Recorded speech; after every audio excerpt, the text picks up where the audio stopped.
Good afternoon. My name is Danielle Brooks, and my IT crisis that I will be doing is the Microsoft email breach in 2023.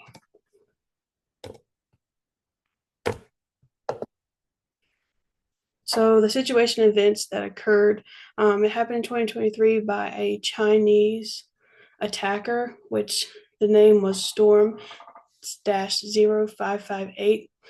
The attacker acquired a Microsoft signing service key, which is typically used to authenticate Microsoft accounts. He used this key to then forge authentication tokens to access the Outlook Web Access OWA and Outlook.com accounts, which are hosted in the Microsoft cloud.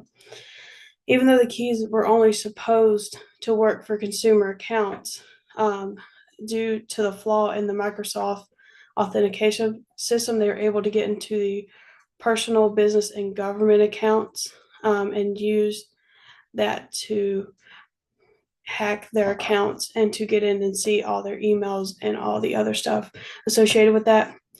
Um, they didn't come out about this situation and attack about it, and it almost took a month to fix. So they should have took the initiative to tell their users that this was going on instead of just hiding it from them. The impact on the business operation. So there are four that I have here that I want to highlight in this PowerPoint presentation. The first is security confidence. This raised a major concern about Microsoft security system process and the transparency of it. The technical details. Microsoft initially withheld the technical details from the attack from the customers, and this was a big uproar when the customers were informed about this.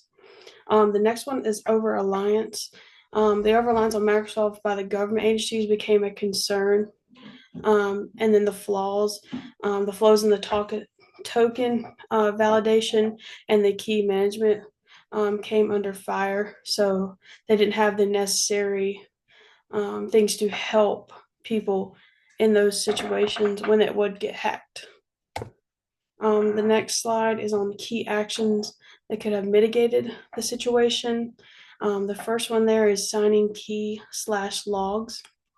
Revoked the compromised signing key to stop attackers from generating valid tokens. And they also made sure that the security logs freely available to all Microsoft 365 customers for better visibility of what's going on in their account when the account is open. And if it's not open by then, they can reach out and try to mitigate that action that was occurred from an attacker or somebody else that's not supposed to be in their Microsoft account.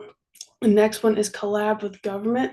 They collaborated with the U.S. government agencies, like you see down there. An example is the CISA and the DHS for the rapid incident reports. These two examples ensure that they have ways to prevent this from happening. And to, if there is an incident, that they can report it and respond to it in a timely manner.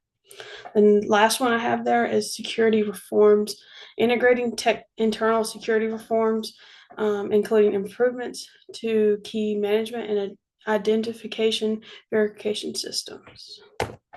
The next slide is how another similar company handled the same situation.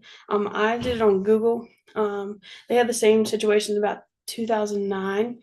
Chinese attackers exploited vulnerabilities in the Internet Explorer and targeted Gmail accounts of the Chinese human rights activists. Google held the situation more effectively by being transparent with their users, unlike Microsoft did, where they withheld that information from them. Instead of hiding the breach, the company promptly informed the public,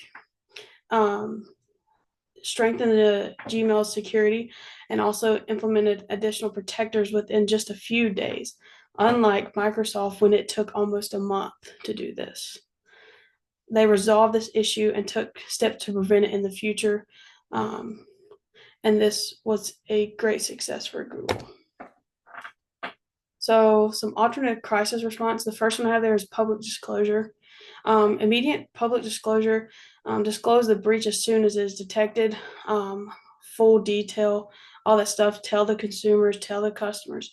Benefit this builds trust if this does happen. Reassures the people, the stakeholders, and the people that are using it, and also protects from the smaller threats that could occur and similar threats. The outcome of that, of the public disclosure, would be to minimize the speculation and show proactive leadership within Microsoft. The next one there is incident response. Strengthening incident response capabilities. Set up a dedicated response team with external experts from day one. Coordinate responses across teams, minimize to minimize the disruption. The outcome would be clear, cohesive messaging, reducing confusion, and also protecting the reputation of Microsoft.